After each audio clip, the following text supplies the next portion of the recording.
In this video we're going to be talking about how to solve a ordinary differential equation of second order with non-constant coefficients. So what happens with equations of the type y double prime plus ax y prime plus bx y equals to some other function of x.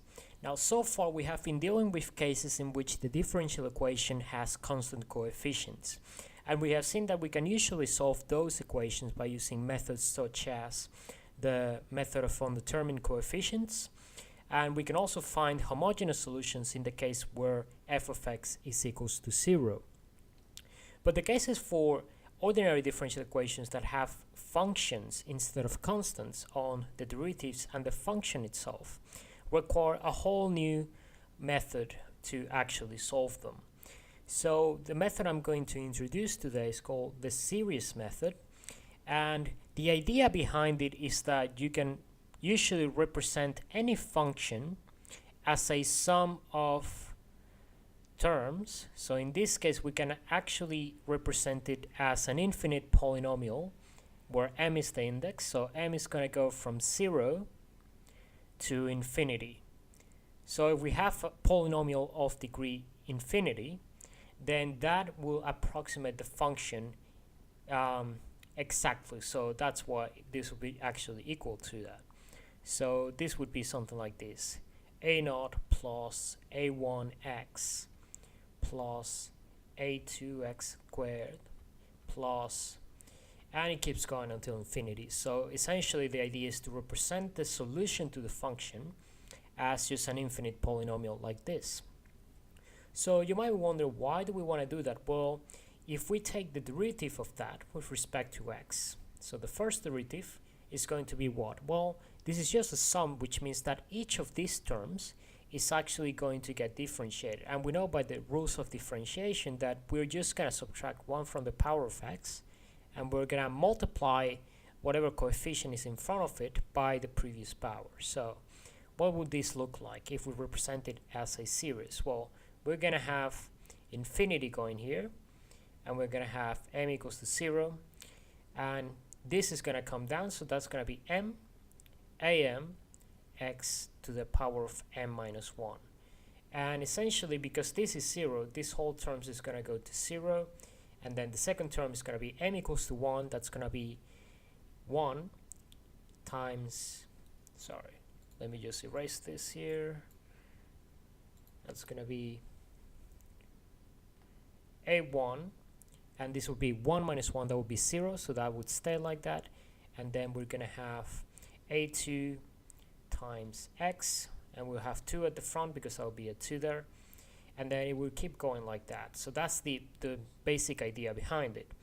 And because this term is 0, we can actually shift this by making m equals to 1, because we know this term is always going to vanish at the beginning, so it's kind of redundant to have it there. So we can just make this equal to 1. So m equals to 1 is going to be the first term in the series, and it's going to keep moving like that.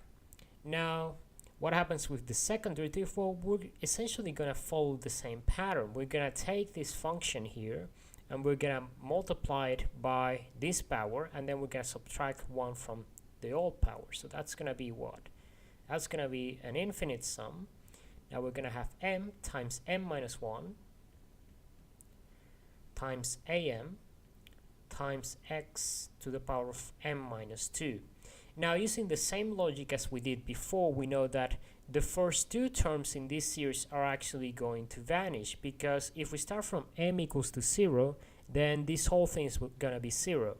If we put m equals to 1, then this term here is going to make the whole thing go to 0 as well. So it's logical that we will need to start from m equals to 2, so that we include all the terms in the series that are non-redundant. And this thing can keep going on, and we'll see that for the nth derivative, which I'm gonna denote as n in brackets, so that's just n, the nth derivative is actually going to be a product of all these functions, and it's going to look something like this. It's going to be the sum and we should start from m equals to n using the same argument that we used before. First derivative, we start from m equals to 1. Second derivative, we start from m equals to 2. So it makes sense that we would start from m equals to n because all the other terms below that are just going to be 0. So we're going to have m times m minus 1 times m minus 2 and so forth. And then the final term in this here is going to be this term minus 1. So it's going to be m minus n minus 1, as we have seen here, times am times x to the power of m minus n. So this is going to be our expansion for the nth derivative. So you can pretty much just simplify this by making this m equal to m minus n plus 1, but that's rather redundant here, so we don't really need to do that. And if you know something about products, you will notice that this term here is actually going to be a product, and we can represent it in a more compact form by using the pi notation. So this whole thing could actually be represented as m equals to n. Now I'm going to use square brackets, and I'm going to enclose this product. So this is going to go up to n minus 1. And I'm going to use a different subscript here. I'm going to start it from m equals, well, let's make this m minus k. So we're going to start from k equals to 0 because we're going to go m. So that's when k equals to 0. Then k equals to 1, m minus 1.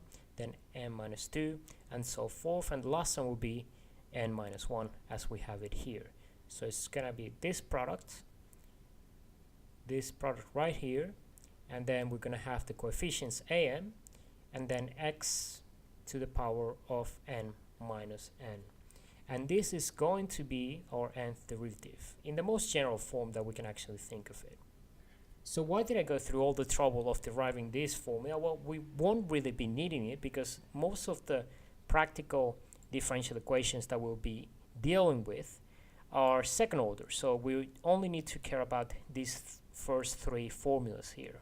But this is just to give you an idea of how you would derive the higher order derivatives using series. So what's the idea behind this? Well, the idea is that we're going to substitute each of these derivatives and the function itself by this expansion of x terms. Essentially, we're going to have all these infinite polynomials happening, and we're just going to substitute them in here, and we're going to start grouping terms together that contains the same powers of x.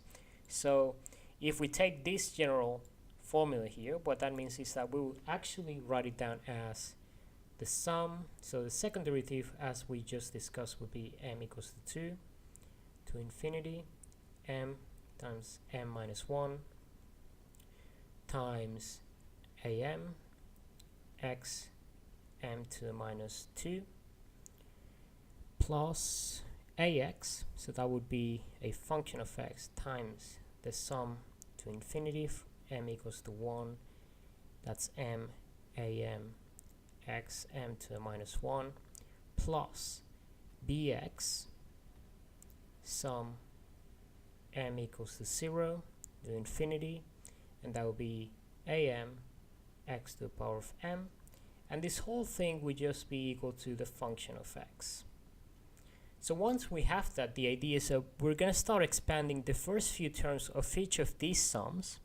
We're going to expand it out by multiplying by whatever function or constant is in front of it, and then we're going to start grouping the terms together according to the power of the x terms. So for example, if we have a few terms here, like let's say a1 plus 2a2, and then it happens that both of them are multiples of x squared for the whole series, then we're going to group them like that, and then we're going to keep doing the same thing. So for each of these terms, we're going to set this particular set of solutions equal to that, and then we're going to try to find the values of those coefficients, a1, a2, and so forth, and try to derive a general expression from them.